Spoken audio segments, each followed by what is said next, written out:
വമ്പൻ ഓഫറുകൾ നിങ്ങൾക്കായി ഒരുക്കിയിരിക്കുന്നു. എല്ലാം ഞങ്ങളുടെ സ്വന്തം പണിശാലയിൽ നിർമ്മിക്കുന്നതുകൊണ്ട് നിറഞ്ഞ ഗുണനിലവാരത്തിലും ക്വാളിറ്റിയിലും നൽകാൻ ഞങ്ങൾക്ക് കഴിയുന്നു. ഡിസോക്കോ ഫർണിച്ചർ, വണ്ടൂർ, വെള്ളാമ്പുറം. PV അൻവറിന്റെ തൃണമൂൽ കോൺഗ്രസിനെ UDF അസോസിയേറ്റ് കക്ഷിയാക്കിയ തീരുമാനത്തെ പിന്തുണച്ച് ആരടൻ ഷൌക്കത്ത് MLA.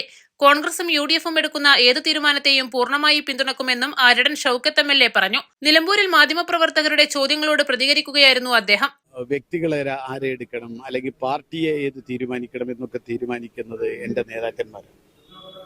അത് UDFന്റെ കമ്മിറ്റിയാണ് തീരുമാനിക്കുന്നത്. ആ UDF കമ്മിറ്റി തീരുമാനിക്കുന്നത് എന്റെ പാർട്ടി തീരുമാനിക്കുന്നത് അംഗീകരിക്കുക എന്നതാണ് എന്റെ ജീവിതത്തിൽ ഇതുവരെ ഉണ്ടായിട്ടുള്ളത്. അതിനേക്കാൾ അപ്പുറത്ത് എനിക്കതിൽ വേറെ ഞാൻ അംഗീകരിക്കാതിരിക്കുന്ന പ്രശ്നമൊന്നും എന്നെ സംബന്ധിച്ചിടത്തോളം ഇല്ല.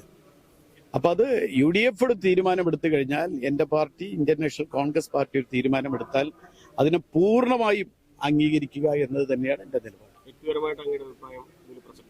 അല്ല, എന്റെ വ്യക്തിപരമായ അഭിപ്രായം എന്നതല്ലല്ലോ. പാർട്ടി എല്ലാ കാര്യങ്ങളും ചർച്ച ചെയ്താണല്ലോ തീരുമാനമെടുക്കുക. അല്ല, പാർട്ടി ഒറ്റയടിക്ക് ഒരു തീരുമാനം എടുക്കില്ലല്ലോ.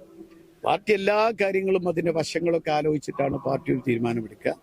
അങ്ങനെ എന്റെ പാർട്ടി ഒരു തീരുമാനമെടുക്കുമ്പോൾ ആ പാർട്ടി എടുക്കുന്ന തീരുമാനത്തോ പൂർണ്ണമായും അംഗീകരിക്കുക എന്നത് തന്നെയാണ് എന്റെ നിലപാട്. PV അൻവർ UDFന്റെ ഭാഗമാകുമ്പോൾ അതിന്റെ നേട്ടമുണ്ടാകുമോ എന്ന ചോദ്യത്തോട് അൻവറിന്റെ പിന്തുണയില്ലാതെ മത്സരിച്ച നിലമ്പൂർ ഉപതെരഞ്ഞെടുപ്പിലും തദ്ദേശ സ്വയംഭരണ തെരഞ്ഞെടുപ്പിലും ചരിത്ര വിജയമാണ് നിലമ്പൂരിലുണ്ടായതെന്നും ആരടൻ ഷൌക്കത്ത് MLA പറഞ്ഞു. അൻവർ ഇല്ലാതെയാണല്ലോ കഴിഞ്ഞ 2 തെരഞ്ഞെടുപ്പുകൾ നടന്നത്. ഇപ്പോ അസംബ്ലിയിലേക്ക് ബൈ ഇലക്ഷൻ തെരഞ്ഞെടുപ്പ് നടന്നു. ഈ പറഞ്ഞ നമ്മുടെ തദ്ദേശ സ്വയംഭരണ സ്ഥാപനങ്ങളിലേക്ക് തെരഞ്ഞെടുപ്പ് നടന്നു. 2 തെരഞ്ഞെടുപ്പുകളിലും അൻവറിന്റെ സ്ഥാനാർത്ഥികളോ ഒക്കെ ഉണ്ടായിരുന്നു എന്നാണ് ഞാൻ മനസ്സിലാക്കുന്നത്. എന്തായാലും ആര് വരുന്നു പോകുന്നു എന്നതിനേക്കാൾ ഉപരി നിലമ്പൂരിൽ ഐക്യ ജനാധിപത്യ മുന്നണി അതിന്റെ ശക്തി ചരിത്രത്തിൽ ഇതുവരെ ഇല്ലാത്തൊരു വിജയം ഐക്യ ജനാധിപത്യ മുന്നണി ലഭിച്ചിട്ടുണ്ട്. ഐക്യ ജനാധിപത്യം നിലമ്പൂർ ബ്ലോക്ക് പഞ്ചായത്തിൽ പ്രതിപക്ഷമില്ല. നിലമ്പൂർ നഗരസഭയിൽ 9 നിന്നും 27ലേക്കാണ് വിജയമുണ്ടായത്. LDFനെ 7 ഡിവിഷനിൽ ഒതുക്കി. തന്റെ പിതാവ് ആരടൻ മുഹമ്മദിന്റെ കാലത്ത് പോലും നിലമ്പൂരിൽ UDFന് ഇത്ര വലിയ വിജയമുണ്ടായിട്ടില്ല. നിലമ്പൂരിലെ മുഴുവൻ ഗ്രാമപഞ്ചായത്തുകളിലും വൻ ഭൂരിപക്ഷത്തിനാണ് UDF ഭരണസമിതികൾ നിലവിൽ വന്നിട്ടുള്ളത്. UDF നേതൃത്വം എല്ലാ വശങ്ങളും പരിശോധിച്ച് ഒരു തീരുമാനമെടുത്താൽ അതിൽ വ്യക്തമായ കാഴ്ചപ്പാടുണ്ടാകും. അതിനാൽ തന്നെ തീരുമാനത്തെ പിന്തുണക്കുമെന്നും ഇതിൽ വ്യക്തി താൽപര്യങ്ങൾക്ക് പ്രസക്തിയില്ലെന്നും ആരടൻ ഷൌക്കത്ത് MLA പറഞ്ഞു. നിലമ്പൂർ ബ്ലോക്ക് പഞ്ചായത്തിൽ എതിരാളിയില്ല, പ്രതിപക്ഷം 0 ആണ്. കോൺഗ്രസിന്റെ ഒരു റബൽ കാൻഡിഡേറ്റ് മാത്രമാണ് അവിടെ ഉള്ളത്. നിലമ്പൂർ നഗരസഭയിലാണെങ്കിൽ കഴിഞ്ഞ പ്രാവശ്യം ഞങ്ങൾക്ക് ആകെ 9 ലഭിച്ചതിൽ ഇപ്പൊ ആകെയുള്ള 36-ൽ കേവലം 7 കൗൺസിലർമാർ മാത്രമാണ്. 36-ൽ 7 കൗൺസിലർമാർ മാത്രമാണ് ഇടതുപക്ഷത്തിനുള്ളത്. മുഴുവൻ 7 പഞ്ചായത്തുകളും UDF വിജയിച്ചത് 1ഉം 2ഉം 10ഉം ഭൂരിപക്ഷത്തിനല്ല, വലിയ ഭൂരിപക്ഷം നേടിക്കൊണ്ട്.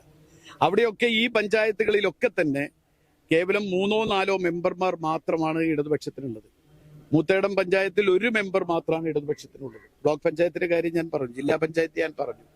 അപ്പൊ ഇങ്ങനെ ചരിത്രത്തിൽ ഇതുവരെ കോൺഗ്രസിന് എന്റെ പിതാവുള്ള കാലത്ത് പോലും ഇത്ര ഒരു വലിയ വിജയം ഉണ്ടായതായിട്ട് എനിക്ക് ഓർമ്മയില്ല വാസ്തവത്തിൽ.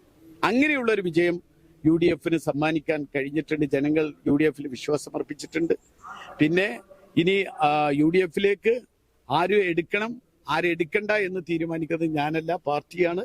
പാർട്ടിയുടെ കൂടെ ഉണ്ടാവും. പാർട്ടി എടുക്കുന്ന തീരുമാനത്തെ പൂർണ്ണമായും അംഗീകരിച്ചുകൊണ്ടായിരിക്കും മുന്നോട്ട് പോകും. East Live, Nilambur. വെഡിംഗ് ആഭരണങ്ങൾ, ലൈറ്റ് വെയ്റ്റ് ഡെയിലി വെയർ ആഭരണങ്ങൾ, ഡയമണ്ട് ആഭരണങ്ങൾ എന്നിവ ഏറ്റവും കുറഞ്ഞ പണിക്കൂലിയിൽ നിങ്ങൾക്ക് സ്വന്തമാക്കാം. Haya gold and diamonds, Bandoor and Elankur.